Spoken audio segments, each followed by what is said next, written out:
Las opiniones vertidas en este espacio son de exclusiva responsabilidad de quien la emite y no representa necesariamente el pensamiento de la producción.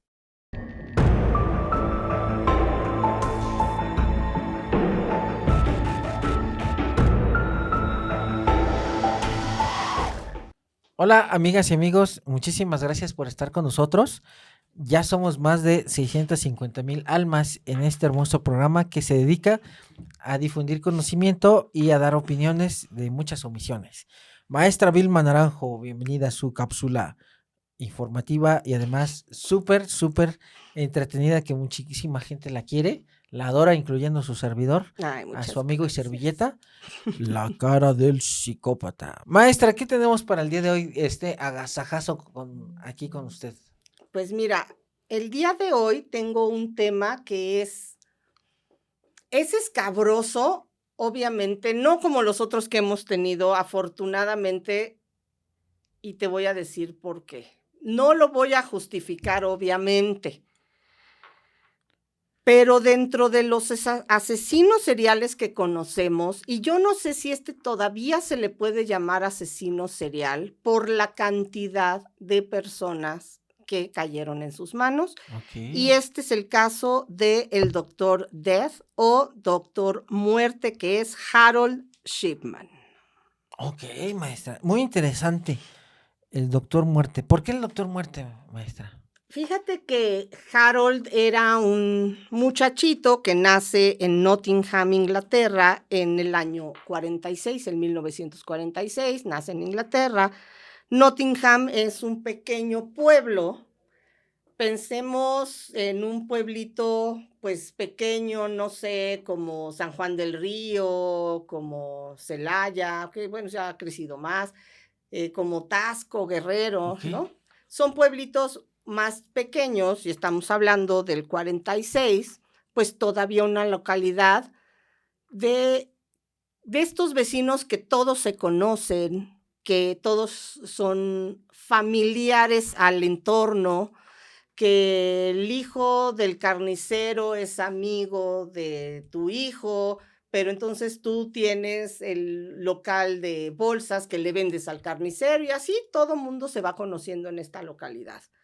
El padre de Harold es un hombre, de hecho él es camionero, entonces salía mucho tiempo en estas carreteras.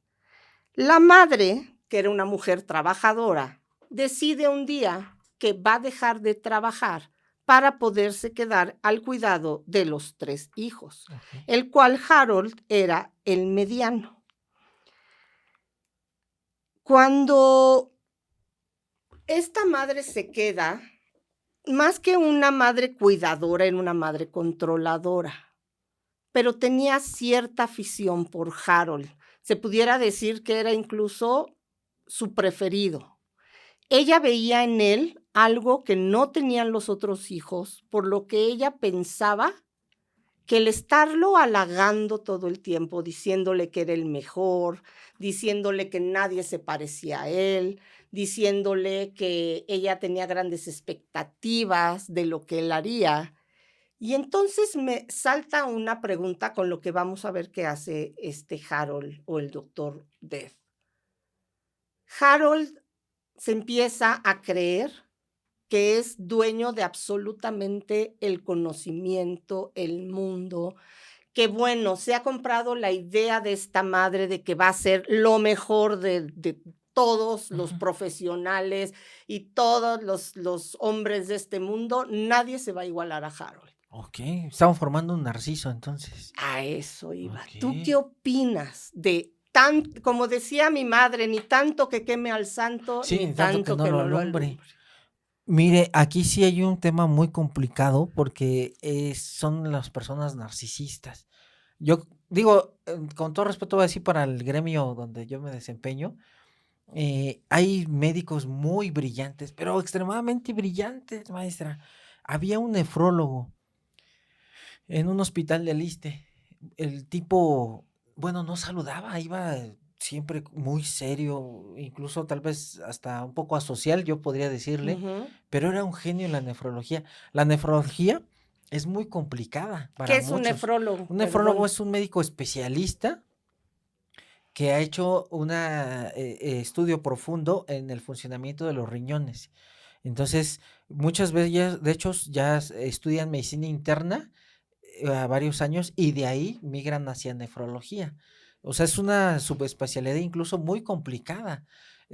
¿Por qué se necesitan muchos nefrólogos? Rápido lo digo, por el gran incremento de las enfermedades degenerativas, crónico-degenerativas, en especial dos, que son extremadamente peligrosas a evolución en el sentido de la gente, que es el diabetes e hipertensión. A largos años, maestra, de tanto... Una Sí, preguntita, porque ahorita lo acabo de... Escuché, quien regula la presión son los sí. riñones. De Y a hecho, mí me dejó impactada. no, de hecho, es que los riñones son los órganos importantísimos, pero olvidados. Porque, Ah, fíjese, digo, todos los órganos son súper sí, sí, sí. imprescindibles. No podemos, digo, el apéndice en un inicio sirve, pero ya después ya no. Dicen, lo digo con respeto, entre el gremio médico, que el apéndice es como el tesoro de los cirujanos, porque a veces hacen la cirugía dando otro síntoma, algún otro órgano, pero hacen la incisión y quitan el apéndice. Son cirugías, le dicen blancas, porque Oh, realmente el ok. apéndice no había nada, pero la quitan y es donde se gana dinero. O sea, ese es en el gremio médico. Órale. Sí, Ok. digo, Es el justificante es de el la justificante, operación. sí.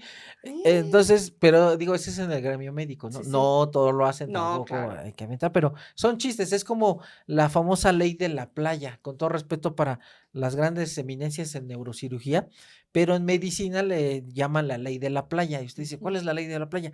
Esto es lo que dice el gremio médico. Es de un chiste, pero dicen coco que se abre, coco que se pudre. Esa es la ley de la playa. ¿Por qué? Porque muchos pacientes no es porque el neurocirujano haga mal el trabajo, sino por el daño ya a nivel cerebral que cuando entran a operar, Wow. pues ya hay un daño. O sea, este amigo es sumamente delicado. Es como dicen las abuelitas. Nada más es un dicho, maestra. No es por ofender a nadie. Pero dicen, es que está como pedo de monja. O sea, muy delicado, ¿no? Entonces, nunca, no sé si ya lo había escuchado Muy ese. fino y Ajá, sí, elegante. sí. Ajá. Entonces, este amigo, el cerebro, es sumamente delicado para la falta de Pues es que es oxigenación. el Sí, Dios. es el Dios, es la eminencia de todo el organismo. Ujú. Entonces, a lo que voy con esto, sí, hay medicamentos, en especial los antihipertensivos, que funcionan a nivel del riñón. Por ejemplo, hay medicamentos diuréticos, por ejemplo, la hidroclorotiazida. Ese medicamento se combina con otro que ayuda a regular la presión a nivel renal. Ok. Entonces, el riñón controla la presión también. Entonces, regresando aquí al tema Del amigo de la nefrólogo que frigonera. Ah, caminaba bueno, como enojado. entonces le comento, se necesitan muchos nefrólogos porque lamentablemente hipertensiones maltratadas o descuidadas junto con diabetes terminan en insuficiencia renal.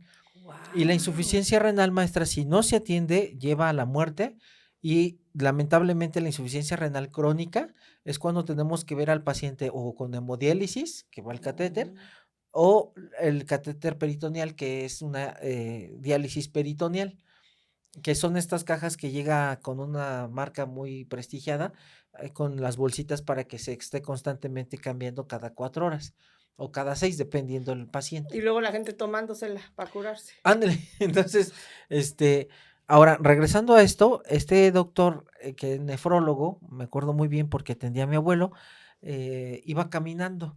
Y entonces este médico, en vez de darle los informes a paciente por paciente, la gente se le acercaba rápido y como que los regañaba. Sí, ya le dije que haga esto y esto y esto.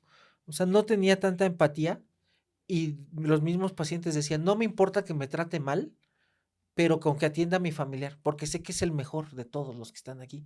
Entonces, Imagínate. era un super médico en el sentido muy Sí, narciso. de conocimiento, ¿no? Sí, de Ujú. conocimiento, pero a la vez eso estaba muy mal Pues claro, porque no tenía la empatía para el por paciente. Digo, el supuesto. paciente lo aceptaba, ¿no? Y cualquiera lo aceptábamos de Sí, que, pero tampoco sí, sí, sí. no está bien. Sí, exactamente, no está bien, pero bueno, era un ejemplo del narciso. Este doctor era muy narciso. Pues eso es lo que hacía la mamá, porque justamente lo hizo creer que después de, más bien, antes de él, nadie. Él creía que era capaz de todo, él creía que era el superhéroe, que era el preferido de la mamá. No, sus hermanos no tenían ni siquiera la mitad de posibilidades de ser exitoso, sino él. Entonces, todo era básicamente para Harold. Pero curiosamente, Harold no era un gran estudiante.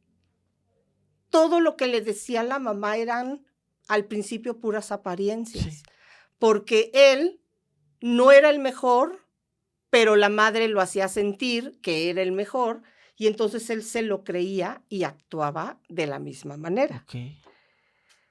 Resulta que a los 16 años de Harold, la mamá se enferma de un cáncer de pulmón y en 1963 muere. Pensemos, Harold nace en el 46, 56 a 66, prácticamente ya era un jovencito, tenía 16 años, cuando la mamá se muere.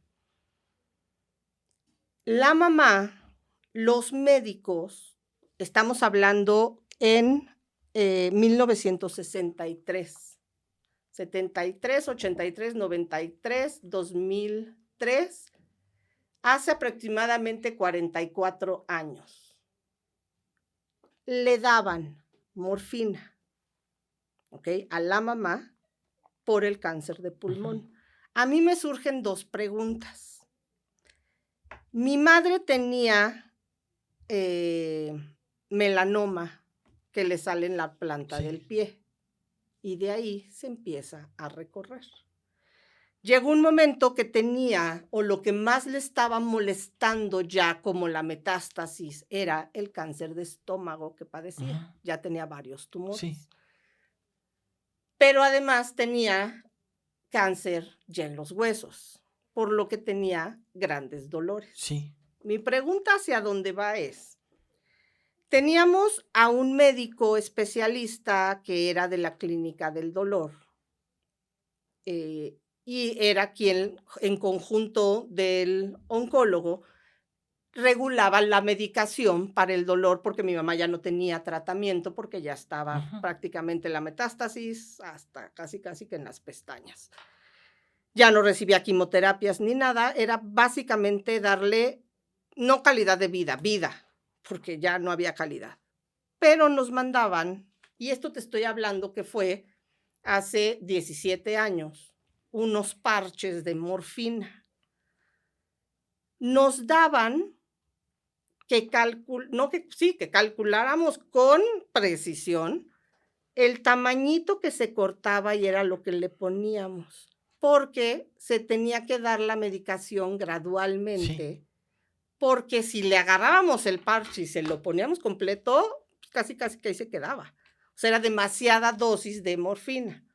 Te estoy hablando hace 16 años. Hace 40 años, ¿qué es lo que hace la morfina y por qué se da para estos casos? Y dos, ¿el cáncer de pulmón causa dolor por sí mismo o por las metástasis que ya ha hecho? Esa está muy buena su pregunta.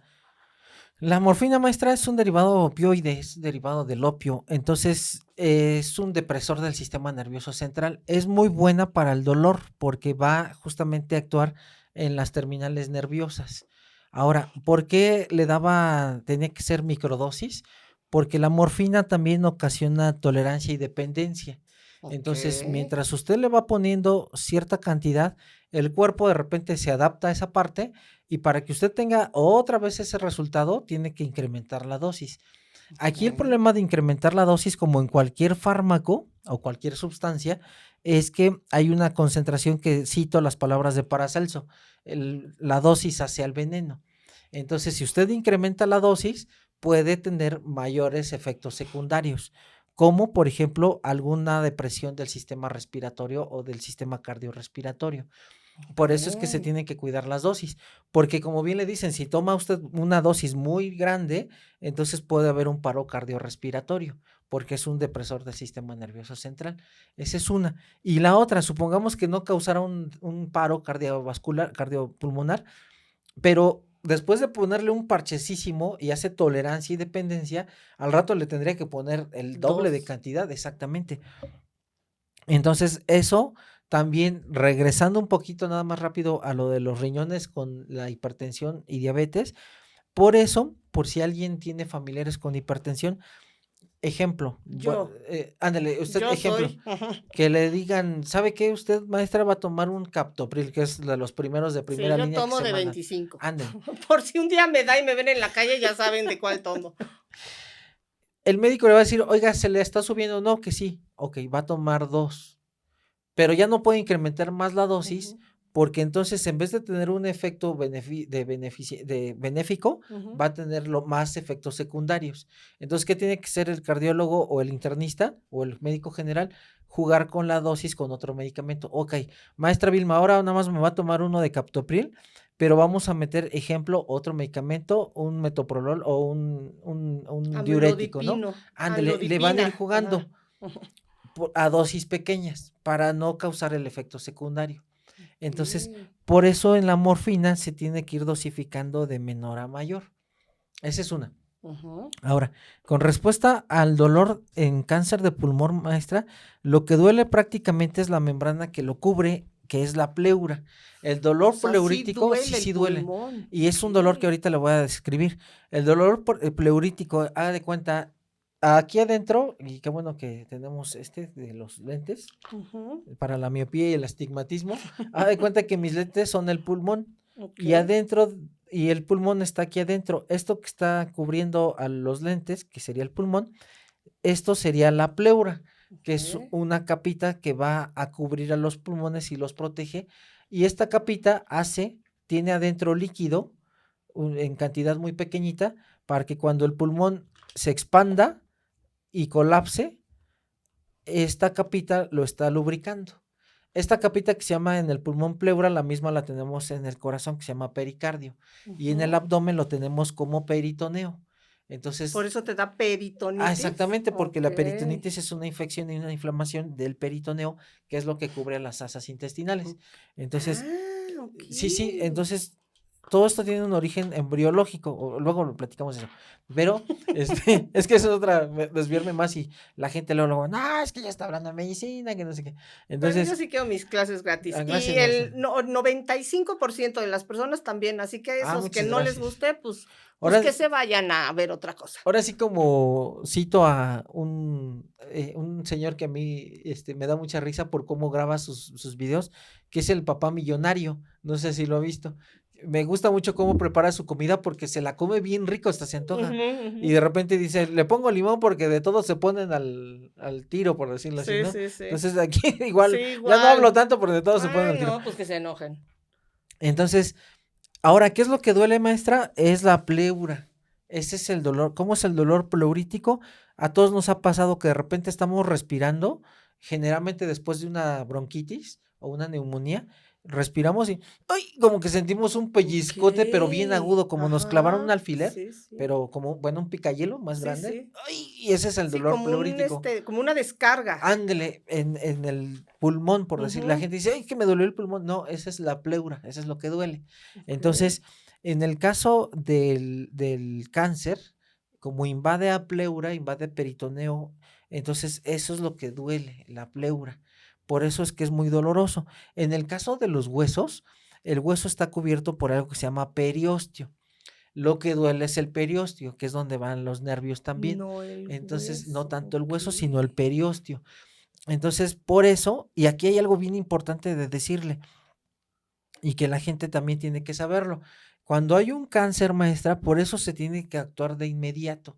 ¿Qué pasa cuando yo tengo una bola o tengo ya, ejemplo, en el caso del melanoma, ya tengo un lunar que es abultado, irregular, incluso puede hasta sangrar o está muy diferente a todos mis demás lunares? En el caso del melanoma, o cualquier cáncer, tengo que ir con un médico. ¿Por qué?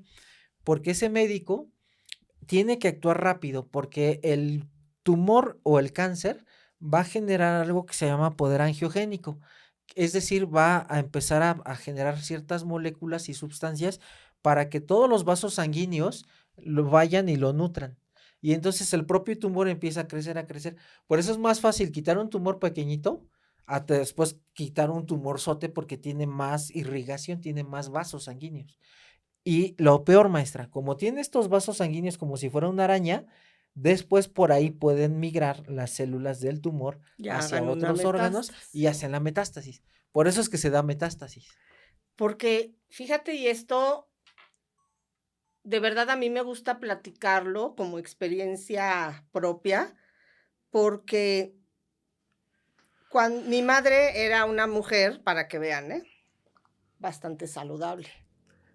No tomaba, no fumaba, hacía ejercicio, nunca tuvo sobrepeso, hacía mucha yoga, se preparaba que jugos con 20 chivas para estar nutrida, o sea, se cuidaba Sí, mucho. Y le da melanoma, o sea, uno de los cánceres más agresivos. sí. Y resulta que un día está haciendo su famosa pose que dicen de flor de Ujú. loto y se ve la planta del pie y se ve que tiene una especie de lunar. Sí. Como dices tú, como una ampolla morada. Ujú. Y entonces va a que le hagan, mi mamá era muy, muy, muy linda y muy cuca, y entonces se arreglaba mucho las manos y los pies, y entonces va con la manicurista que le hiciera, y cuando le dice, oye, mira, tengo como Como el lunar. como un lunar, entonces era un callo, quítamelo. Afortunadamente, porque hay algo en este universo, la chava le dice, no, señora, esto no se me hace que es un callo, mejor vaya con su doctor. Sí, sí, sí, sí, sí. Imagínate lo que sucede. Va con una querida amiga de la familia que es, de hecho, y yo le agradezco, se llama Susana Canalizo, y ella fue presidenta de dermatólogos en México, la Sociedad de Dermatología de México. O sea, es una mujer brillante, de verdad es brillante. Va con Susana y ella es dermatóloga, oncóloga, así que le retira el lunar para hacer una biopsia. Aprendí yo ahí que era el famoso margen, Sí, ¿no? el margen. Para sacar márgenes como un poquito, a ver si yo no me equivoco, Sí. si está donde está la lesión, pues hacen un poco de margen para ver si hay células en la piel que no esté dentro de la lesión, ¿no? Sí. Digo, tú eres el que sabes, yo nada más estoy diciendo lo que aprendí y escuché. Total que cuando se hace por patología, pues regresa que es un melanoma muy agresivo, ya en una etapa 4. Y el gran trabajo de esta doctora dermatóloga, porque digo, la cirugía que le hizo, con la gran atención del médico oncólogo y el cirujano oncólogo, fueron lo que hicieron que mi mamá, con un cáncer tan agresivo como el melanoma, estuvo 10 años. ¡Wow! Y con calidad de vida, Sí, no sí, creas sí. que sufrió, no, 10 años con calidad de vida. Si ella hubiera ido con esta manicurista, que no tenía ninguna responsabilidad, y ella le hubiera dicho, sí, yo se lo quito, no hubiera durado un mes, ¿no? Buenísima, buenísima. Mire, por eso es que uno de los puntos importantes, como usted bien lo dice, en este caso de la persona que me comenta, si ella hubiera quitado, tiene el riesgo de sembrarlo más rápido, porque aquí, como bien lo dice usted, el margen. Ejemplo, este punto es el tumor, por decirlo así. Entonces, el oncólogo tiene que quitar cierto margen para extraer tanto el tumor como dejar un tejido sano. Porque si una vez que lo extrae, deja tejido sano, tejido enfermo con el tumor en los otros lugares, se va a seguir propagando el tumor y de nada sirvió. Y puede el paciente tener la idea, pues es que ya me lo quitaron, y se puede retrasar el diagnóstico y llega más agresivo el cáncer. Esa es una, maestra. La otra, qué bueno que acudió al médico, porque aquí es donde yo me enojo mucho, pero mucho, mucho, mucho. El gran problema de nuestro país y países latinoamericanos es que el sistema de salud en México, sí hay muy buenos médicos, hay unas eminencias médicas, hay grandes institutos, Instituto Nacional de Nutrición, el Subirán, cardiología, pediatría, todos, de verdad usted viera los monumentos, bueno, hasta Galeno se enamora, yo creo, de ver esos institutos. Por supuesto. El gran problema, maestra, es que es un porcentaje mínimo el que entra de pacientes. ¿Por qué? Porque la mayoría de los pacientes se quedan atorados en el primer nivel de atención. Centro de salud, farmacia de la esquina, lo que usted guste. Y aquí viene algo que a mí me enfurece mucho. ¿Por qué me enfurece? Porque a mí me ha tocado tener tanto pacientes vivos con cánceres terminales como cadáveres de personas que tuvieron cáncer y ¿sabe dónde perdieron el tiempo? Como no pudieron entrar a un nivel de atención, llámese segundo o tercer nivel, y quedaron en el primero, lo clásico, pues es que el doctor no me ayudó, entonces voy con el hipopótamo azul o con la jirafa rosa, que es el gran brujo, para que entonces me quite este mal, y como este es un tipo que se cree que puede curar enfermedades, pues le hace ahí, le desentierra del panteón, le hace sus limpias, y al rato, ¿qué cree, maestra? Tenemos un paciente con cáncer terminal ya para morir. Entonces, por eso es que me enoja mucho. Y aquí con el último punto, que si usted me lo permite, voy a comentarlo. Decía usted de su mamita que era muy sana, que hacía mucho ejercicio. Toda la gente tiene que saber que todos los días, nuestro cuerpo entra en una batalla abismal contra todo, maestra. Por eso es que muchos filósofos dicen, vive tu vida como el último día. Claro. ¿Por qué? Porque nuestro cuerpo todos los días se somete a lucha contra virus. Número 2, yo aquí abajo con el señor que cuida el edificio, agarro a Bobby, que es el perrito. Y si Bobby tiene alguna enfermedad, puede haber una zoonosis, que es lo que pasó con el COVID, que es la transmisión de un agente infeccioso del animal, me lo puede transmitir a mí. Ok. Como por ejemplo la gripe aviar, ¿se acuerda que también fue un problema a nivel de países? Otro, un problema metabólico. Ejemplo, que si yo tengo alguna alteración ya a nivel renal y de repente me da una infección de vías urinarias, me puedo complicar a una pielonefritis y eso a su vez una insuficiencia renal. O que de repente esté tomando mucho, porque esto es ya para terminar y no quitarle su tiempo. A mí me ha pasado, No, a mí quítame el que quieras. a mí me ha pasado, maestra, que hay gente que de repente estoy en el consultorio y llegan y me dicen, oye, doc, mándame unas vitaminas, ¿no? Le digo, ok, ¿ya te hiciste estudios? ¿Para qué? Ajá, me dice, no, ¿para qué? Dices que yo me siento muy cansada. Le digo, es que necesitamos saber, en primer lugar, si te hacen falta realmente vitaminas, Pues porque, otra cosa, porque ¿no? tu cuerpo al momento de que ya tiene lo suficiente de nutrientes, dice, ya está aquí, ya no toma más. Puede tomar grasa porque la va a empezar a almacenar como la vitamina T, pero todos los de nutrientes, vitaminas, dice, ya está aquí, ya no necesito. Y entonces, aunque usted le meta multivitamínicos, está tirando su dinero. Ya sabes cómo estás de hemoglobina, si tienes alto el colesterol, si tienes ahí algún cáncer, ya te hiciste el Papá Nicolau, la colposcopía, todo esto. No, pues haz esto primero porque no sabemos si tu falta de sensación de que te estás cansando, tal vez se derive de un tumor, algún cáncer, por ejemplo, un linfoma, una leucemia, al principio da síntomas como de que están muy cansados. Entonces, imagínense si uno, sí, tómate este multivitamínico y luego nos vemos. No, maestra, a mí me ha tocado a compañeros que lamentablemente así le hicieron, me acuerdo uno rápido, le comento, el famoso gasolina, es un compañero que le pusieron así porque... Entre la iguana, Ándale, sí, sí. ¿cómo se llama? El mango kamikaze. Sí. Bueno, este era el gasolinas. Y él fumaba mucho. Yo siempre le decía, no fumes porque te vas a enfermar. No pasa nada. Bueno, el gasolinas empezó con una tos. Y llegaba, oye, mándame un jarabe. Le dije, ¿cuánto tienes con la tos? No, pues que tengo 3 semanas. Bueno, a ver, este expectorante. No, yo nunca fui su médico de cabecera, sino de repente, como estoy en esa dependencia, llegan y, oye, ¿qué algo para...? Bueno, pasó 3 meses. Oye, pásame otro jarabe, ¿no? ¿Para qué? Es que esa tos, le digo, no, vete con un neumólogo o un internista para que vea sus pulmones, hazte una placa. No, es una tos. Bueno, pasó. Le hubieras dicho, como el médico eres tú, ¿no? Sí. Pasó un año, maestra. seguía con la tos. Le digo, oye, me dice un jarabe, le digo, no, no te voy a dar nada, vete con un neumólogo, necesitamos una placa, de verdad necesitamos una placa, eso no es normal. Claro. No, no, no, no, no. Es una, ¿qué cree, maestra? Al año 4 meses llega con un disco que me entrega y me dice, no seas mala onda, revísalo, ¿no?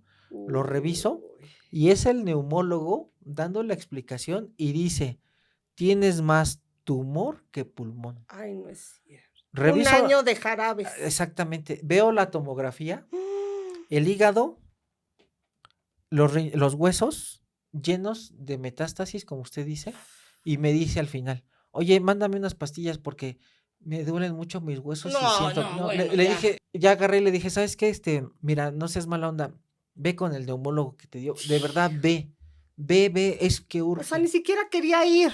No quería, ese dolor de huesos, maestra, era la Ay, metástasis. no. Ya cuando me dijo, es que me duelen los huesos, dije, no, ya. No, y te van a doler más. ¿Qué cree, maestra? No hacerle el cuento largo. 15 días después falleció.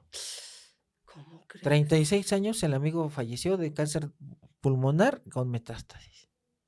Entonces, regresando a esto, hay Wow. mucha gente que no, es que estoy muy cansado, necesito no, hazte estudios. Hazte estudios. Si nunca te has hecho, hazte estudios, porque el cáncer justamente es muy silencioso. Y es indoloro al Exactamente, y principio. no duele para nada. Ya cuando duele, Sí, asústate. sí, claro. Pues esto es lo que sucedía con el cáncer de pulmón, que a todos aquellos que digan y como por qué se desviaron tanto, de verdad creo que esto es uno de los casos donde toda esta información que nos estás dando sirve mucho, porque a veces por prisa decimos, es que yo no tengo dinero para irme a atender, pero entre la compra de 25 medicinas y jarabitos y todo, Sí, terminan pagando la consulta del médico que no podían pagar, sí, ¿no? sí. Pues resulta que Harold ve a su madre morir cuando él tiene 16 años. Entonces se le queda esta fijación, sobre todo porque a la madre, por los dolores, le daban morfina. Yo no sé si en los 40, bueno, fue en el 63, perdón, se inyectaba la morfina como tal o cómo se aplicaba para que él tuviera esta conciencia de lo que le estaban dando. Sí, siempre generalmente anteriormente eran medicamentos que se inyectaban. Pues entonces él empieza a fijar de verdad una obsesión por la morfina o por estos opioides, donde él veía que básicamente era la única manera en la que su mamá se controlaba o, pues para aquellos, espero que no tengan idea de lo que es un enfermo con cáncer y con dolores, son los dolores más terroríficos y auditivos que hay. Sí. O sea, yo me acuerdo esos dolores de mi madre y yo decía, ¿cómo se los quito? Mire, aquí es un tema bien delicado, lo voy a tratar con mucho respeto, en especial cáncer infantil, porque genera dos cosas, maestra. Voy a partir en dos elementos. El primero, un cáncer de personas ya adultas, ya de adultos mayores, y el segundo, cáncer infantil. Pero ya está dando el cáncer infantil, le comento lo siguiente. Si para el paciente pediátrico es un dolor insoportable, imagínese el dolor del papá o de la mamá, porque es un dolor psique. Exacto. Viendo, Que ese no se quita con ningún medicamento. viendo sufrir al niño o a la niña, escuchando los gritos y no poder hacer nada, la gente se psicotiza, maestra. Por eso a mí me da mucho coraje cuando el infeliz de Javier Duarte engañó a la gente con agua. Entonces, imagínese, yo por eso, como lo comentamos hace ratito, sí todo el apoyo a los papás con niños con cáncer, porque los papás se psicotizan.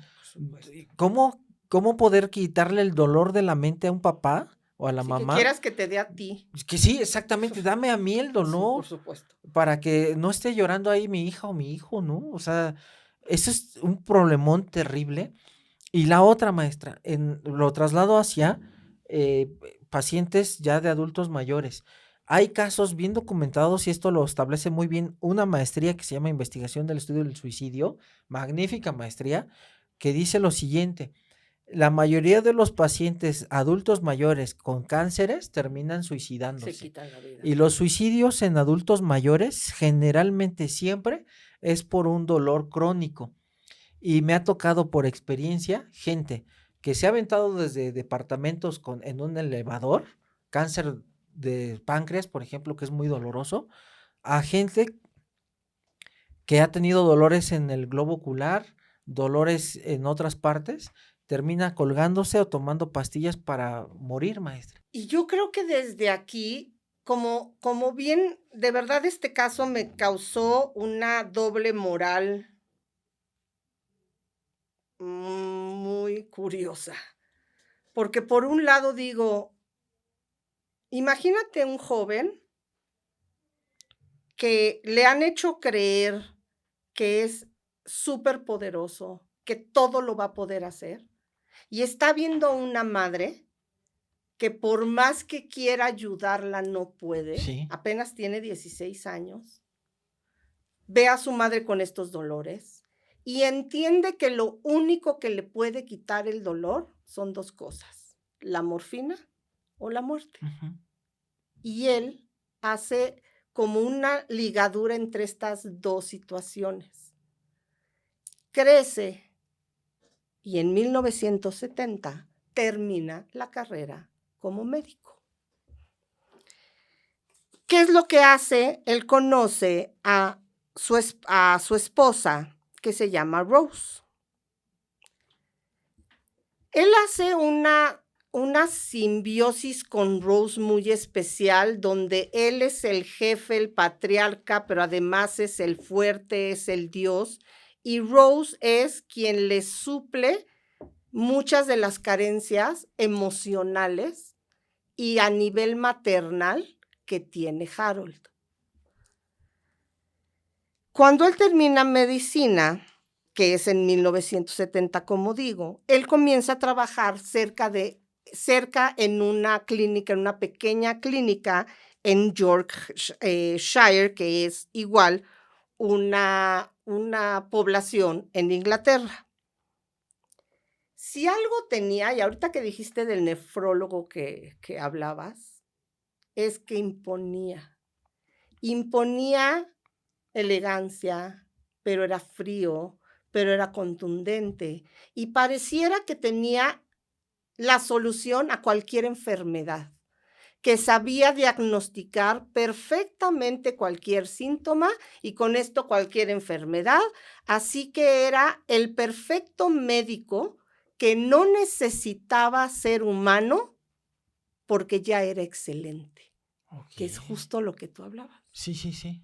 Se empieza a correr la voz en esta clínica con los otros compañeros, que curiosamente pareciera que a partir de que Harold ingresa a esta clínica a trabajar y atender pacientes, ciertos fármacos, ciertos medicamentos que estaban controlados bajo llave, empiezan a desaparecer. Y se empiezan a dar cuenta que Harold tiene ya una adicción con la morfina. ¿Para qué le serviría si no tiene una enfermedad como tal o un dolor crónico como tal, empezar a tomar morfina?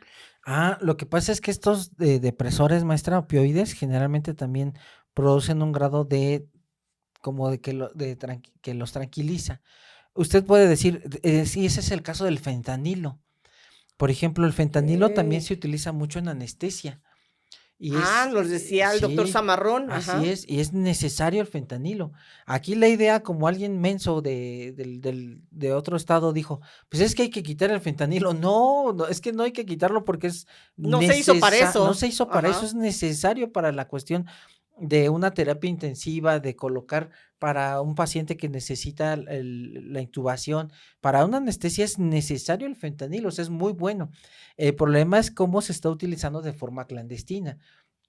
No, la solución no es quitar un medicamento que va a poner en jaque el servicio de salud. Esa no es la solución. La solución es combatir al consumidor de manera ilícita. O sea, tanto al que está traficando con esto como al que está consumiéndolo. Ahora, tenemos el gran problema de algunos anestesiólogos que lamentablemente ustedes dicen, oye, pero ¿por qué? Hay un caso sonadísimo hace años, anestesióloga con buen ingreso económico, varios hospitales de renombre, vehículos de alta gama, vacaciones de ensueño, una posición ya súper, que todo el mundo dijera, wow, yo Privilegiada. quisiera estar en los zapatos de Ujú, ella, ujú. porque justamente es el clima máximo del éxito que alcanzó como anestesióloga. El problema, como algunos, es que era consumidora de fentanilo. Entonces, como hace tolerancia y dependencia, al inyectarse más dosis, pues tuvo la intoxicación y murió. Entonces, ese es el gran problema. Este tipo de drogas ocasionan una especie de que los tranquiliza. Entonces, de cierto bienestar y cierto placer. Pero o sea, es una droga ilícita, causa mucho problema. Y el gran problema es que va causando más tolerancia.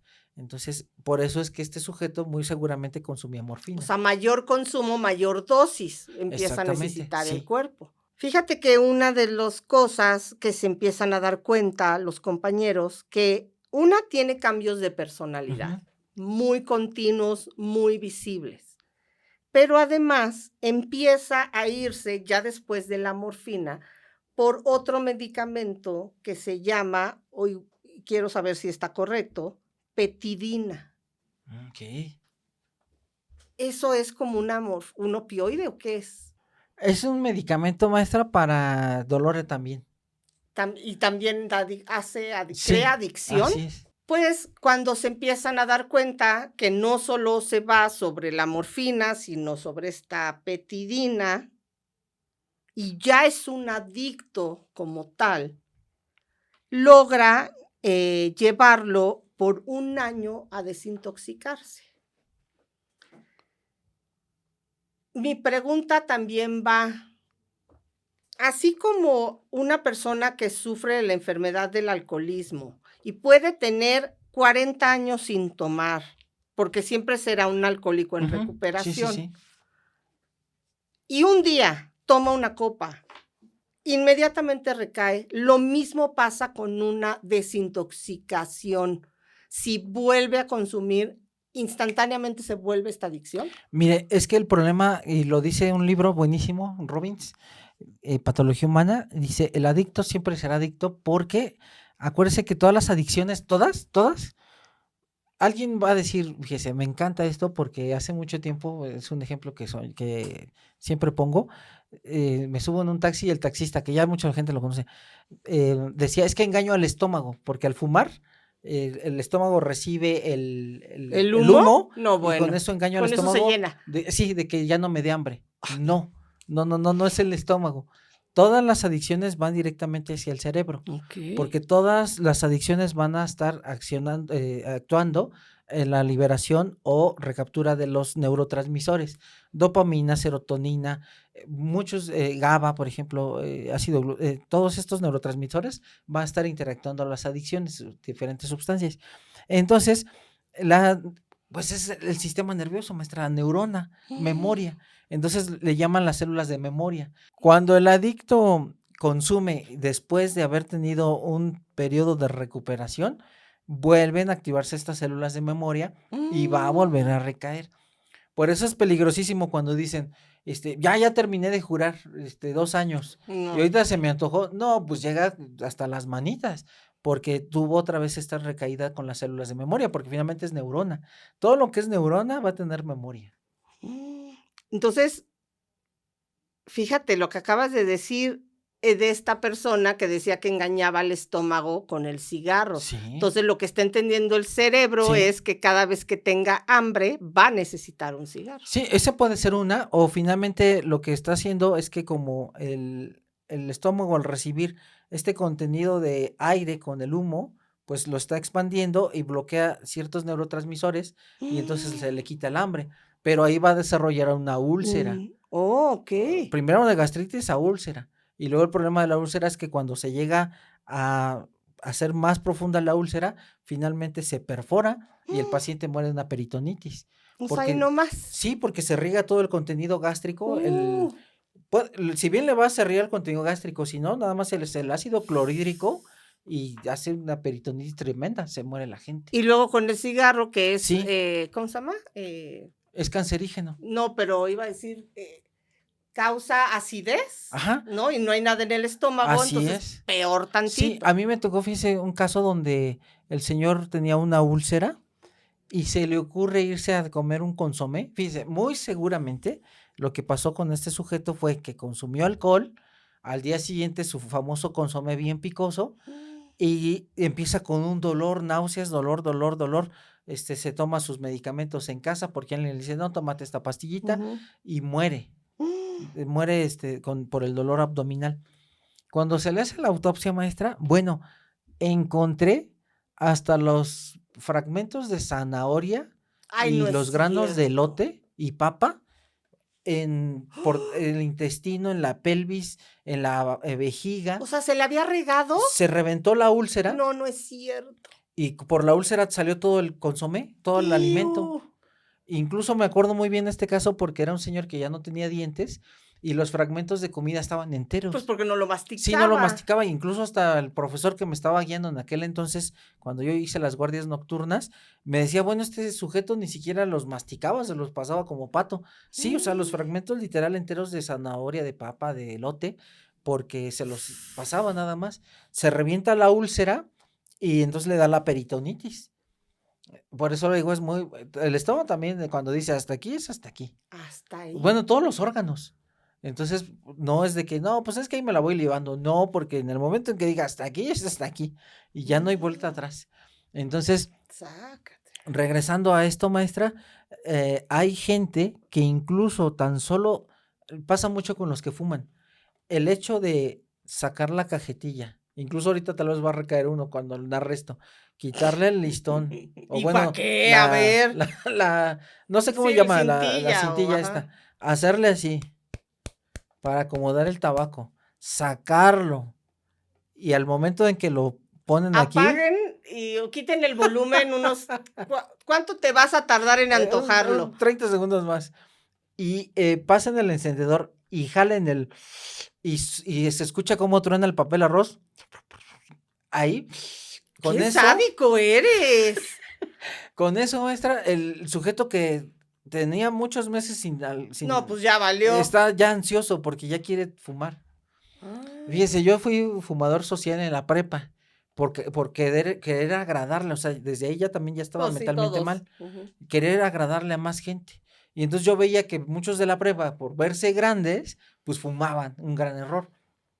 Y compraba cajetillas de cigarro para, simplemente darles y regalarles. Oye, un tabaco, sí, ve con el George, que es bien buena onda y él te da tabacos. Pues ahí estaba yo regalando, Y, tirando mi oye, dinero. y ya luego, años después, es el que veía lo Ándale, que hacía sí, el sí, sí. cigarrito. Entonces, pero nunca no me creó adicción. Pero de repente con algunos compañeros prosectores que salen a fumar y yo voy pasando y veo cómo jalan Sí, le dan el sí, golpe y sí, suena sí. como el papel arroz se va consumiendo, de Hasta te repente dan ganas. sí me dan ganas, digo, ay, pero no, o sea, no me generó una adicción tan fuerte, pero sí de repente digo, híjole, pero Sí, no. sí. Y básicamente todo lo que hemos hecho es que es muy curioso porque lo que puede ir creando en el cerebro de alguien, Sí, no solo el trauma de ver a la mamá, sino ya la adicción que tiene y cuando está un año en desintoxicación. Dicen ahora, después de las investigaciones, que para esta etapa, desde que él sale de la escuela, ingresa a esta clínica en Yorkshire y tiene este año de desintoxicación, se pudieran calcular ya para esto de entre 70 y 100 personas que les ha quitado la vida. Imagínate, o sea, apenas está empezando su carrera y ya se echó a medio hospital. Cuando los compañeros empiezan a dar cuenta que se está robando ciertos medicamentos, pero además algo bien importante es que se dan cuenta que la tasa de mortalidad en sus jornadas es entre el doble y el triple de lo que sucede cuando él no está. Incluso del año que él estuvo desintoxicándose, curiosamente, ni faltaban los fármacos, pero sobre todo, la gente no se moría. Pero volvemos a las omisiones. Si estás viendo que de 100 pacientes, cuando estaba Shipman ahí, se morían 40, y ahora que no está, se mueren 3, pues algo raro está sucediendo. Sí. Y los hospitales callados, porque finalmente las demandas, las acusaciones, la misma, pues el honor del hospital, que vivían también de ciertas apariencias, pues todo lo que hablara mal de los médicos estaba hablando mal del instituto. Entonces, ¿qué es lo que hace Harold? Pone una clínica en Hyde, que también es otra población en Inglaterra, pero lo que hace es que, como era un hombre que se veía elegante, se veía estudiado, su trato era como de alguien con mucho conocimiento, las personas lo admiraban. No se sabía lo que había sucedido en el otro hospital, porque además guardaban mucho, de una manera muy celosa la información, porque pues el saber que un médico había actuado de manera no ética en un hospital, pues llevarlo a otro era pues inaceptable. Entonces se mantenía con mucho recelo toda esta información.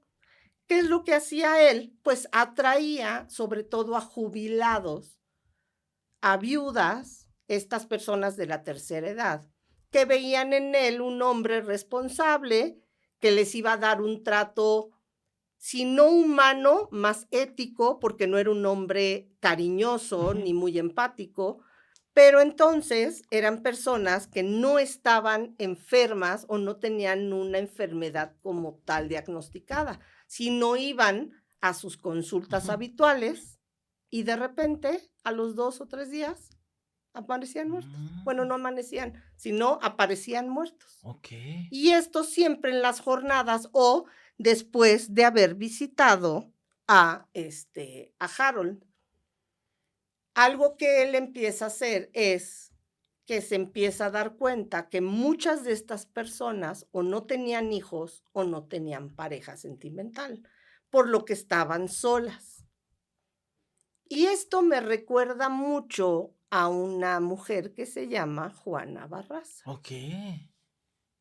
Que casualmente está quitándole la vida a personas de la tercera edad. Primero roba sus pertenencias, les roba las pensiones y termina quitándoles la vida por cuestión de asesinar a su propia madre, ¿no? Como la imagen o la figura de la mamá. Shipman hacía esto, pero para quitar el dolor que nadie le quitó a su mamá. Okay. ¿No? O sea, ¿por qué esta diferencia? Pero finalmente están haciendo el mismo acto, quitando la vida. Sí. Aquí la pregunta sería, maestra, porque con Juana Barraza, bueno, era pues, un homicidio era horrible, era una estrangulación, pero Exacto. aquí este doctor, ¿a qué tipo de pacientes accedía? ¿A alguien ya con enfermedad terminal o cómo? A eso es a lo que iba. Juana Barraza le quitaba de manera muy agresiva físicamente, donde muchos de los viejitos o las viejitas pues peleaban incluso por su vida, donde ella pues les ejercía presión, donde perdían la vida por asfixia. Pero Shipman lo que hacía era, no importando si la persona estaba enferma o no, les quitaba la vida suministrándoles cantidades muy elevadas de morfina. Okay. Porque esa era la manera de él anular el dolor, existiera o no. No tenían que estar enfermos. Por eso es que se habla que este hombre le llegó a quitar entre 300 y 500 vidas. ¿Tú sabes lo que es eso? No, pues sí es un montón. Para mí él ya no es un asesino serial. ¿tú qué definirías? Porque se está dentro de los psicópatas y asesinos seriales más importantes de la historia. Ok. Pero con 500, y por eso te digo que me causa una doble moral. No ejercía violencia sobre sus víctimas, no había una tortura. Si bien, claro, que les estaba quitando la vida y era un asesinato, pero no ejercía violencia de inicio, pero aún así se la quitaba tanto a enfermos como a personas, jubilados, viudas, que simplemente iban a él con un chequeo. ¡Sas! Mire, es que, voy a decir algo que mucha gente tal vez se va a enojar, pero si estuviéramos hablando de personas ya con enfermedades terminales, con mucho dolor, hasta cierto punto sería justificable. ¿Por qué? Porque nadie de nosotros, cuando tenemos a alguien enfermo, queremos que este ser amado sufra. Si lo hacemos, no estoy comparando a nadie, lo estoy tocando con mucho cuidado. Si lo hacemos con nuestro animalito, el perrito, que a mí me Por tocó supuesto. dormir a una de mis perritas cuando empezó con tumores, todavía la dejé, pero después ya no podía levantarse. Y fui con el veterinario y le dije, oiga, mi perrita no se levanta. Ya fue a verla, me dijo, mira, tiene cáncer, ya está en fase terminal, ya no se puede mover. Tú decides si ya la quieres dormir, porque ya incluso quería levantarse y lloraba. Entonces, ya me acuerdo muy bien, me despedí de ella, le di su besito aquí en la parte de la trompita. Sí, y ya, pues la durmieron. Si eso, con todo respeto lo voy a decir, lo hacemos en un animalito, pues qué más si se trata de un ser muy querido y vemos que todos los días se está allagando, como dice la gente, que son escaras, ya no se mueve, llora cada vez que se despierta, hay que aplicarle la morfina. Me acuerdo en el 4º año, maestra, en un hospital, había una señora que tiene una fractura de cadera, 84 años, está hospitalizada, empieza a infectarse de la herida, se le hace una escara en la parte de la región sacra, porque hasta eso hay que estar moviendo cada 4 horas al paciente que está en cama. ¿Por qué? Porque si no se hace presión en la piel y se empieza a ulcerar, y son las úlceras por presión. Es por la presión. Sí, como está presionando y aquí pasa algo, no llega bien el tejido, el flujo sanguíneo, no llega bien la oxigenación y la misma piel se está oprimiendo, empieza a tener necrosis. Por eso es que hay que estar volteando al paciente cada 4 horas. Eso no es vida. Sí, no, ni para el cuidador ni para el paciente. Claro. Esta persona, esta abuelita se empieza a tener escaras en región sacra, en glúteos, y aparece algo que algunos cirujanos le llaman conejeras. ¿Qué es esto de conejeras? Como especie de hoyos adentro del tejido. Lo estoy diciendo en un sentido no técnico. Se empieza a necrosar más, a tal grado que hay que meter toda la mano a la espalda para estar quitando el tejido necrótico con pus. Entonces, la señora cae en paro. Y el hijo, muy apegado a ella, dice, reanímenla. Pues ahí está el médico reanimando, se reanima. ¿Lo tienes maestra. que hacer? Sí, porque es obligación de nosotros hacerlo. Si no, caemos en una omisión. Cuando es reanimar, es reanimar. Okay. Cuando el médico descansa es cuando dicen, no quiero reanimar y firma. Y entonces ahí es cuando incluso el médico dice, qué bueno, porque uno como médico también sufre. Pues claro. Uno estar viendo ahí al paciente, y ahorita le voy a platicar esto rápido. Entonces el paciente, el hijo, reanimen. Bueno, ahí está el doctor, estábamos reanimando. Se reanima, se saca del paro. 2 días después la señora otra vez está consciente, ya no se puede mover bien. Y entonces cada vez que nosotros llegábamos, porque era 2 veces al día, a hacerle la curación. Ay, pobrecita. Sí, que era meter la mano en la espalda. Ay, no. Y con la gasa sacar todo el tejido. La señora daba unos gritotes. Y nosotros, a pesar de pasarles el analgésico, no voy a decir cuál, pero el analgésico, sí, porque alguien va a decir, no, ponte ese, pasar el analgésico y esperar a que hiciera el medicamento, el analgésico, el efecto, la señora gritaba. Pero al momento en que gritaba, como la teníamos que volteaba a ver al hijo. Usted veía, maestra, los ojos de odio que le lanzaba al hijo. Claro, porque ya déjame ir. Me hubieras dejado morir. Claro. No estar aquí.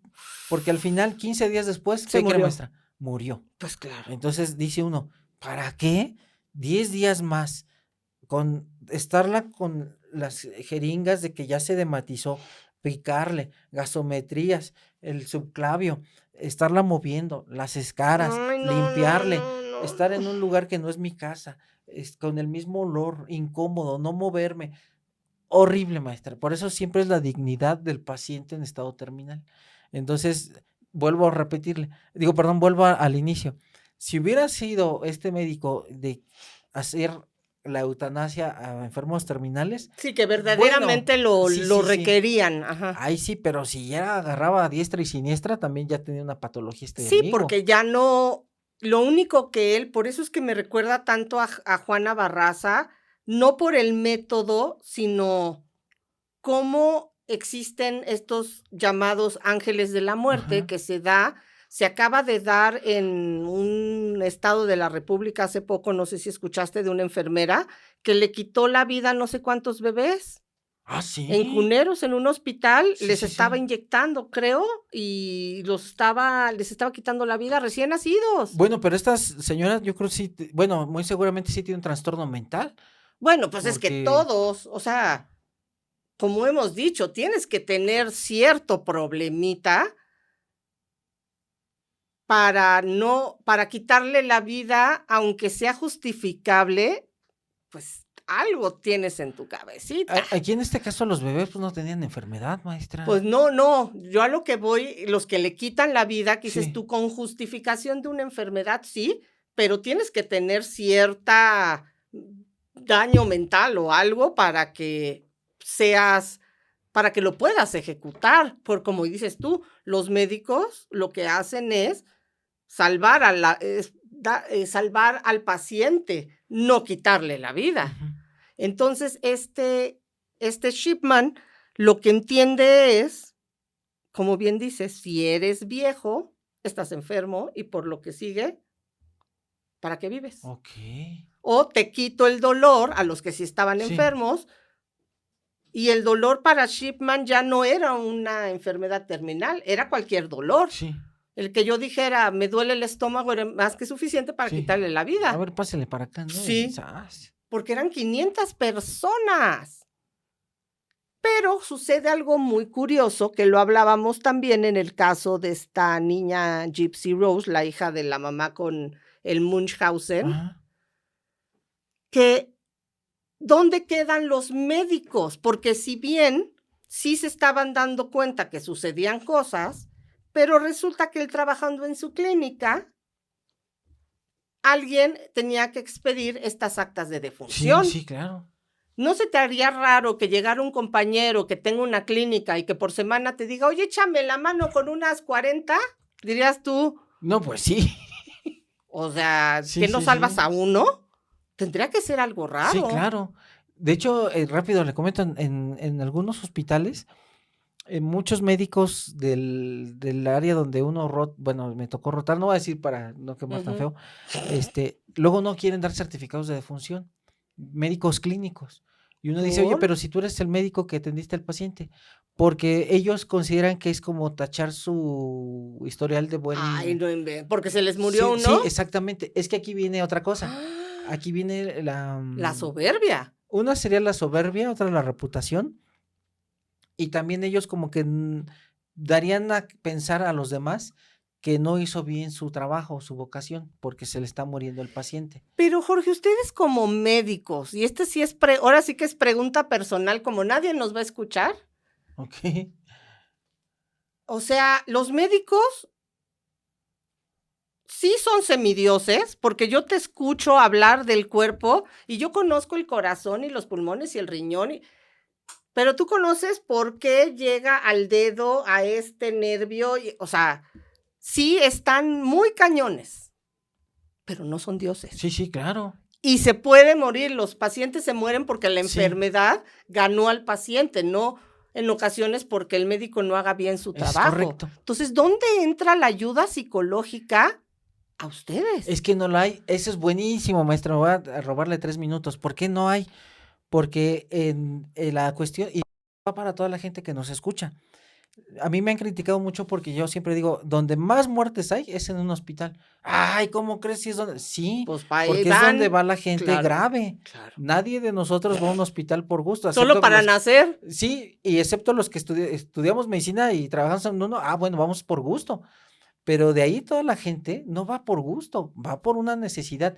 Y muchos de esta necesidad ya tuvieron un retraso en un diagnóstico, llámese por enfermedades metabólicas, cánceres, urgencias, lo que usted guste. Entonces llegan a un hospital grave y cuando el médico quiere ayudar, pues ya no puede hacer nada porque ya el paciente está muy crítico y se muere.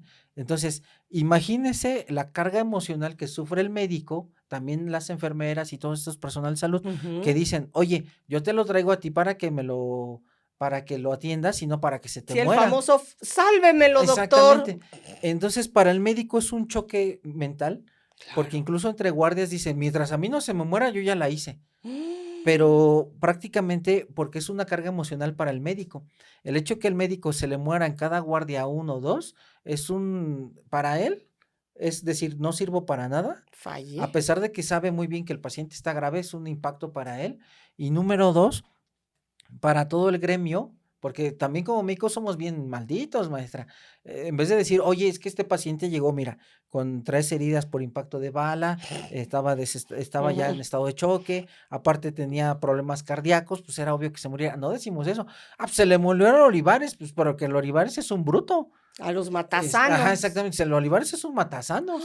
Entonces, nunca nos dimos a la tarea de decirle al doctor, oye, mira, ¿estás bien? ¿Qué pasó con este paciente? No, pues era obvio. No, pues se le murió el ángel de la muerte, ya uno incluso les pone, uno es bien mala onda.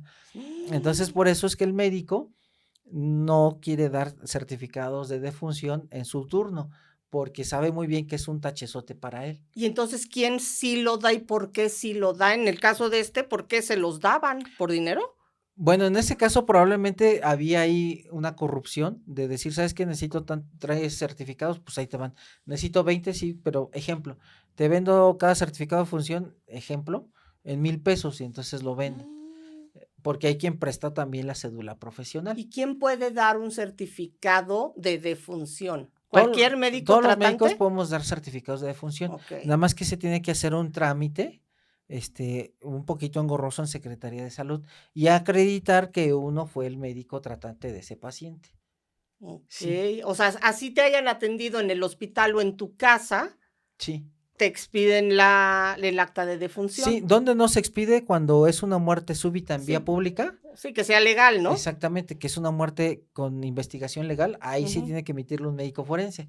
En el caso de que pacientes en estado terminal son dados de alta de un hospital y fallecen, quien tiene la obligación de dar el certificado es el médico tratante que atendió a este paciente y que lo dio de alta. En su caso que no estuviera, se pide asistentes de la dirección. Oye, aquí tengo el expediente 344 de paciente oncológico, ya falleció, se dio de alta hace 5 días por máximo beneficio, ya te notifico que ya falleció, me corresponde mi certificado porque tú eres el hospital tratante. Lamentablemente ahorita por el caso que hubo hace como año y medio, del caso de Montserrat, donde se ve que fue un feminicidio a todas leguas oculto y que hasta se ven los policías cargándola, claro. que ahí el primer respondiente tenía la obligación de salvaguardar el área. A raíz de eso, a alguien muy inteligente se le ocurrió decir, todas las muertes en casa es caso médico legal. Y entonces pasaron 2 cosas, maestra. Una, se complicó para todos los pacientes en estado terminal. Por supuesto. Porque ahora a usted le llegaban abuelitas de 90, 95 años que habían muerto dignamente en su casa y ahora hacer una autopsia porque la abuelita había fallecido de un infarto, de una neumonía o de un cáncer en su casa. Entonces nadie quería que se murieran en su casa, mejor que se murieran en el hospital. Entonces los hospitales se colapsaron. Pues sí. Los médicos ya no querían dar el certificado de defunción cuando morían en casa y entonces avísale al MP para que se haga autopsia. Y todo lo retrasa. Y todo lo retrasaba. Y luego, lo peor, los servicios forenses cayeron y se colapsaron. Era una cantidad abismal de trabajo. No nos dábamos abasto, maestra. Eran turnos de 30 pacientes fallecidos. Que no tendrían por qué estar ahí. Que no tenían que haber llegado y el servicio colapsadísimo. Ya no cabían. Ya se habían acabado insumos, la gente enojadísima. Oye, yo tengo desde ayer aquí, Pues sí, ¿Dónde está el pero cuerpo? está esperando porque tengo otros 40 adelante. Y entonces, por mucho que usted llegaba, no puede hacer una autopsia en 15 minutos. Pero fíjate qué importante es lo que estás diciendo, que nosotros escuchamos este caso Ujú. lamentable de Montserrat y de inmediato todo el Sí, sí, mundo se sí. volcó al servicio forense para decir, están haciendo mal el Ujú. trabajo, no están entregando, y cuando escuchan las historias como lo que es relatos forenses en voz de los especialistas, te das cuenta que hay historias atrás. Sí, sí, sí. Y entonces, a pesar de que usted quería entrar, No había ya 5 o manera. 6 autopsias, usted salía así, y ya, pues ya entraba el otro turno, pero seguían y seguían y seguían porque llegaban y llegaban y llegaban, porque a alguien que no es del área se le ocurrió decir, todos los que fallezcan en casa, autopsia. Y no, no es, la autopsia tiene ciertas características, ciertos puntos. No es así nada más, pues se me ocurrió hacer autopsia, pues háganle. Y no hay ni siquiera el personal, y aunque lo Exactamente, hubiera, se así es, colapsa, como sí, dices se tú. colapsó. Entonces, ese es el problema de meter servidores públicos que no tienen ¡Ah! ni idea y se les ocurre hacer soluciones prontas para dizque buena investigación y todo se echó a perder.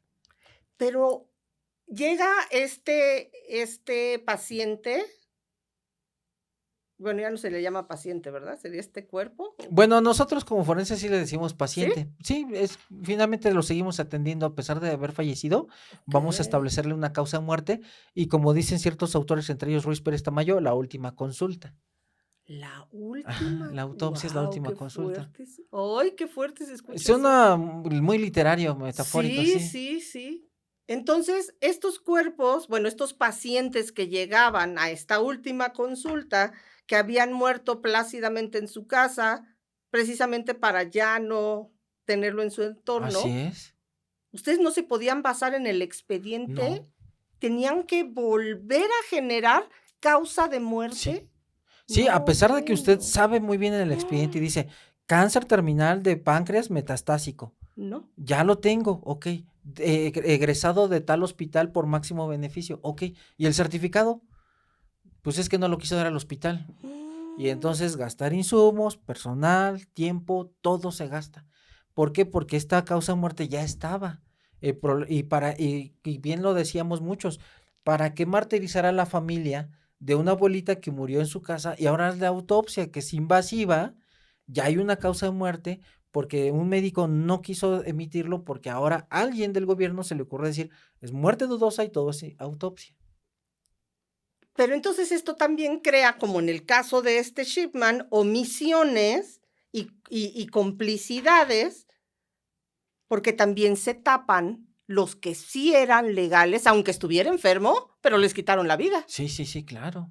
Y no terminan teniendo ni justicia, ni haciendo bien el trabajo, porque el pobre, médico tiene 40 autopsias que no deberían de haberse Ujú. realizado, y cuando atiende la que sí debió, pues es que ya no tiene ni cabeza, ni ganas, ni nada.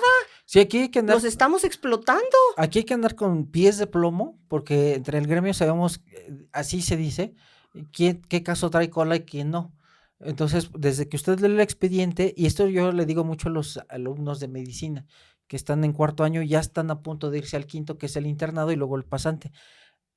A ver, llega un vecino, le digo, porque esto es clásico, el que estudia medicina, toda la cuadra lo conoce, y todo el mundo ubica a Ujú. doña Marta, que es la mamá del estudiante de medicina. Bueno, Ujú. entonces de repente ya cuando saben que son médicos van el vecino. Oye, no seas mala onda, yo soy el vecino, mira cómo estás. Me duele. Y ya sí, oye, un favor. Sí, Ya ya cuando el sabes. favor, Ujú. fíjate que ayer, bueno, pero hay gente, maestra, que va y dice, oye, es que, ¿qué crees? Mi abuelito se acaba de caer, pero algo le pasó, ya no respiró. No seas mala onda, échame la mano, tú que eres médico, pues puedes firmar dice el funerario que tú me puedes emitir el certificado de función. Y Ups. le digo a los estudiantes de medicina, si tú no tienes el expediente, si no te consta, si no revisaste, porque esto es común, maestra, también las funerarias tienen a sus propios médicos. Y hay médicos muy, como lo habíamos visto, muy narcisistas, ególatras, que dicen, ¿qué le pasó? Le dicen al funerario, con todo respeto, el funerario no tiene nada de idea de No tiene medicina, medicina, claro. ni el No estudió embalsamador, medicina. no Ajá. estudiaron medicina. Que haga el embalsamador un procedimiento aquí en la vena no significa que sea médico. Claro. Entonces, no, pues es que es una neumonía, le dice el embalsamador. Agarra al médico, firma el certificado de función y lo emite, sin ver el cadáver. Y esto es Uy. importantísimo, porque usted, y es lo que le digo a los estudiantes, si vas a emitir un certificado de función, ve por lo menos a revisar el cuerpo, ¿sí? Asegúrate. Si tú ves que el abuelito tiene las equimosis, que son los moretones, en el cráneo, en los ojos, que está maniatado, no No se firmes nada. murió Sí, no sí, se murió de sí. neumonía. Oye, incluso le digo, no te pongas en riesgo. Ay, ¿qué crees, vecino? Ahorita vengo. No me han emitido mi cédula, está en trámite. Pensé que sí, pero ya me acordé que no, es mi número de cuenta. Jorge. Sí, y que se salgan. ¿Por qué, maestra? Porque eso es una Lo hace complicidad, sí, cómplice. claro, de una muerte. Y eso pasó en un almacén Y en Ciudad. pierde la cédula. Se va al Además de que reclusorio. sí, te digo, se va al reclusorio. Sí. Y además pierde sus estudios. Hace como unos 7 años, maestra, pasó muy sonado en Ciudad de México, en el Buen Fin, una tienda de almacén de mucho prestigio, el Buen Fin, ventas millonarias, y el novio o el exnovio Sí. estrangula a una persona y la deja en En el la baño del tienda. almacén. Ajá. Y entonces el gerente dice, pues son venta millonaria, a que me cierren. Guardo Pues, el cuerpo. y le digo al médico del almacén, ¿sabes qué? Ponle ahí algo de causa de puede muerte. ser, no Va el puede médico, ser. emite un certificado de causa natural. Afortunadamente exhuman el cadáver, sale que es una estrangulación y al rato están procesando al médico por cómplice. Por Sí, supuesto. maestra, imagínese, ¿cómo voy a firmar algo que no me consta? Porque el certificado de función entra en un documento médico legal. Entonces, si no les consta, no pueden firmar nada. Va a decir alguien, pero entonces, ¿cómo exiges a los del hospital? Sí, porque el del hospital ya tiene un expediente clínico. Claro, que ya ha llevado un Sí, proceso. y si yo veo que el abuelito es muy querido y cada rato lo está trayendo a consulta, pues es va a ser muy dudoso que alguien vaya y lo prive de la vida ya cuando lo dieron de alta por máximo beneficio. Sí, porque lo han estado atendiendo. Exactamente, lo han estado atendiendo. Sí, no ha sido omisiones ni descuido. Así es, a mí, fíjese, rápido, un caso terrible de una amiga de Nicolás Romero, tenía su abuelita. Yo conocí a la abuelita, maestra, incluso la abuelita me abrazó. El error más grande fue, por eso es que también no creo nada en esto de la reinserción, discúlpenme. No, qué pena. Sale el nieto de prisión por robo, por violación y secuestro. Lo sacan por buena conducta, lo sacan. Llega a la casa, ve a la abuelita con el papá, o sea, el papá del ex recluso, empieza a ver, ya mañosón, dice, está la abuelita, la casa es de la abuelita, ok, espera 2 meses y de repente la abuelita entra al baño a bañarse y casualmente, que nunca en sus 80 años se había caído, se cae.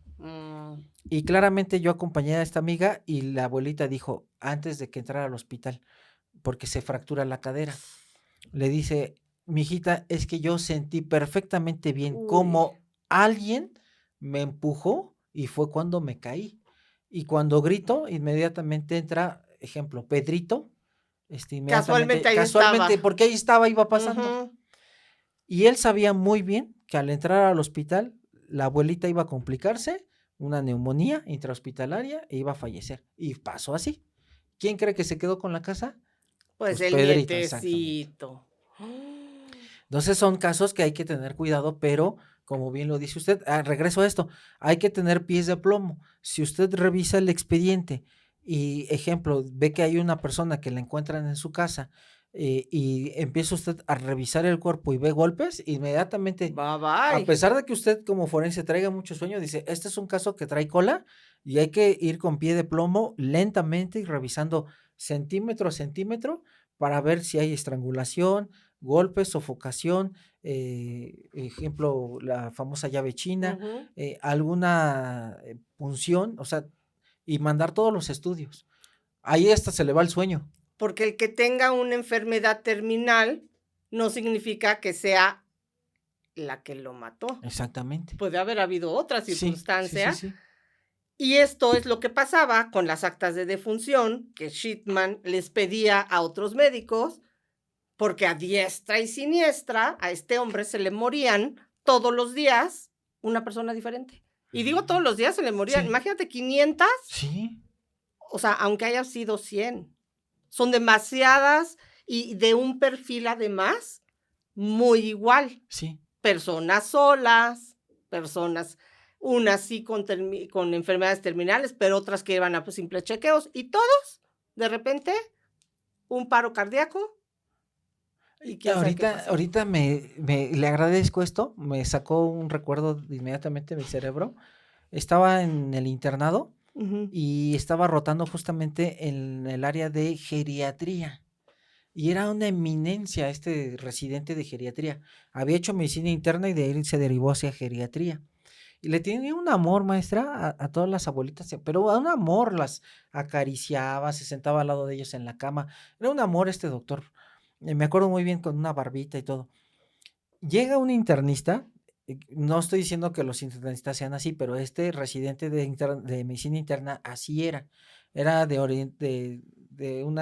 venía de papás japoneses, porque incluso tenía los ojos rasgados y no tenía como mucha empatía con todos, era muy seco y muy grosero con los comentarios.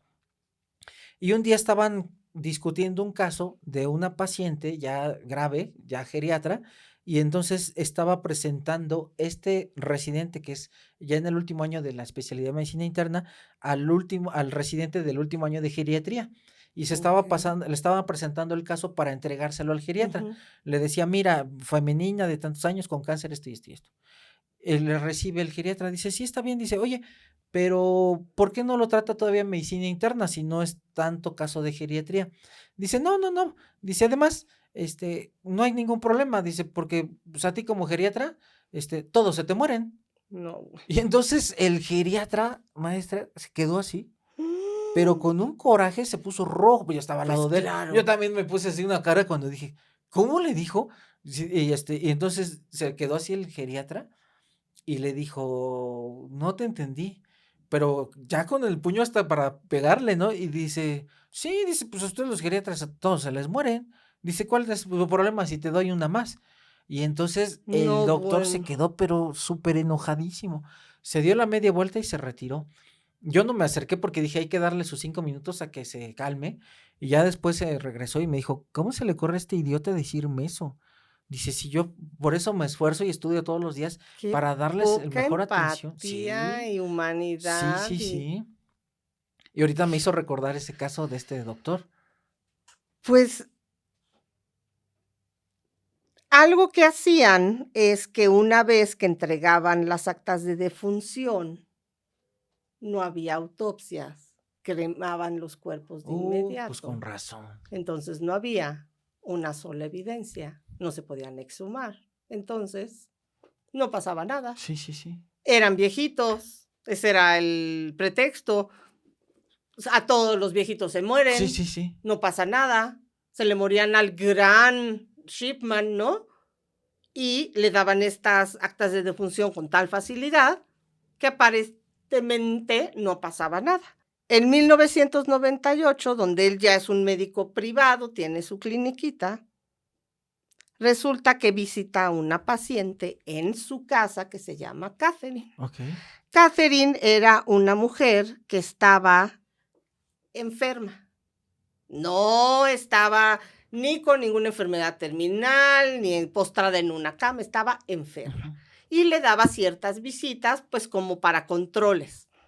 De pronto, una sobredosis. La hija va a su casa y se da cuenta que Catherine ha muerto. Llama a su médico, que es Shipman, y le dice, mi mamá pues está sin vida, acabo de ver cómo, pero si ayer la dejé también, pues se murió. A la hora que se abre el testamento, ella era su única hija y se dan cuenta que todo se lo dejó a Harold Shipman. Todo. Ella dice, a ver, yo no tenía ningún problema con mi mamá. Ella siempre me dijo que lo que tenía era mío. Sí. Y más allá del dinero, ¿por qué se lo estaría dejando a su médico, que lo conoció hace un tiempecito, no es ni de la familia, no ha salvado realmente a nadie? Y curiosamente, meses antes, está el testamento a nombre del médico.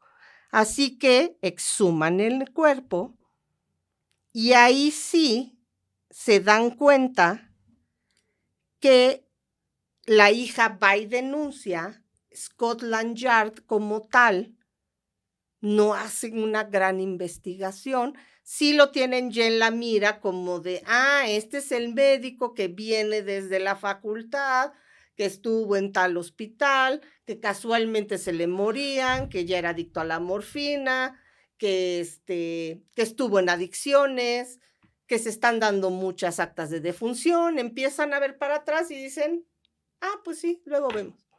Y no hacen una gran investigación, ya teniendo toda esta información. Sí.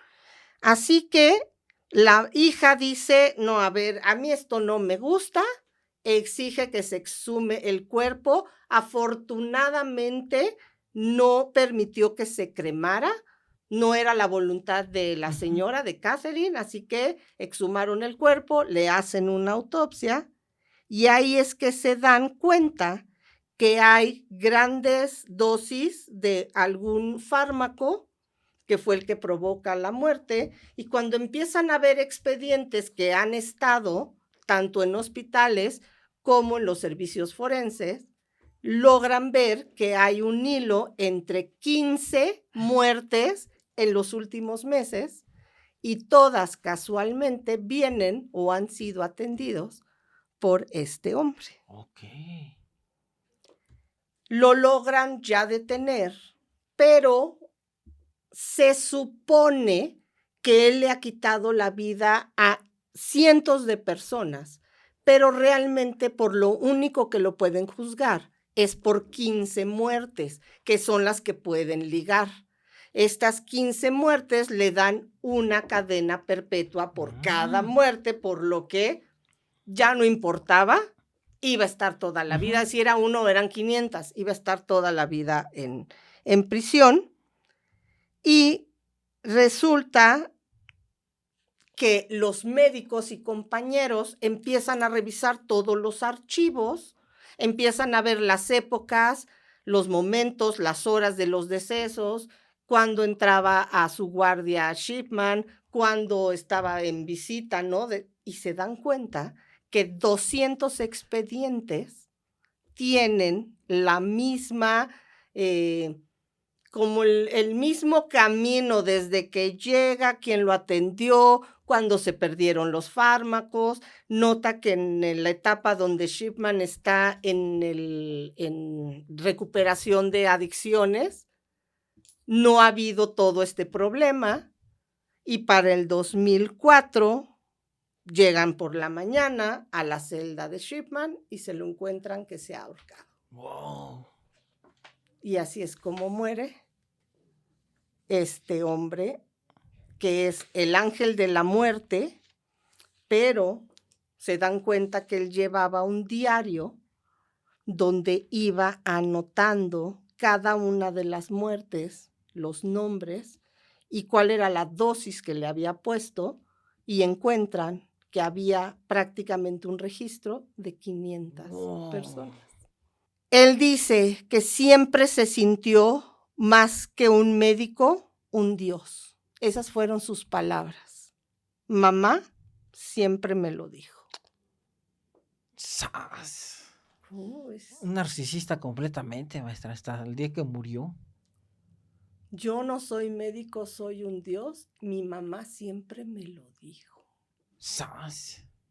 Interesantísima la historia, maestra. Muchísimas gracias. Este es a Harold Shipman, conocido como Doctor Muerte. Ok.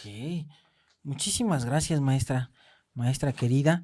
Y antes de despedirnos, le quiero informar a usted y hacer una petición grandísima por órdenes de la editorial Grupo Igneo, que es la editorial que maneja violencia feminicida y la trilogía de indicios forenses, que el primero es 9 círculos.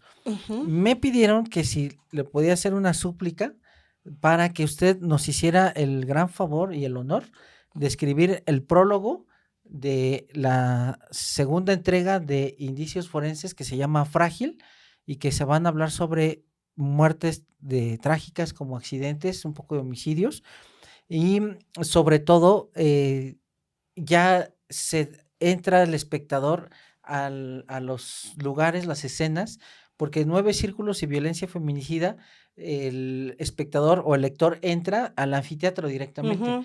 Con Frágil, que es el segundo tomo de la trilogía, ya van a entrar el lector a la escena como tal, donde se encuentra el cadáver con el estudio de un equipo multidisciplinario. Guau. Y me pidieron el honor que le hiciera, por favor, estas palabras para que nos haga el honor de que usted escriba el prólogo del segundo libro de Indicios Forenses. No, pues, ¿qué te puedo yo decir? Que el honor es mío y por supuesto que sí.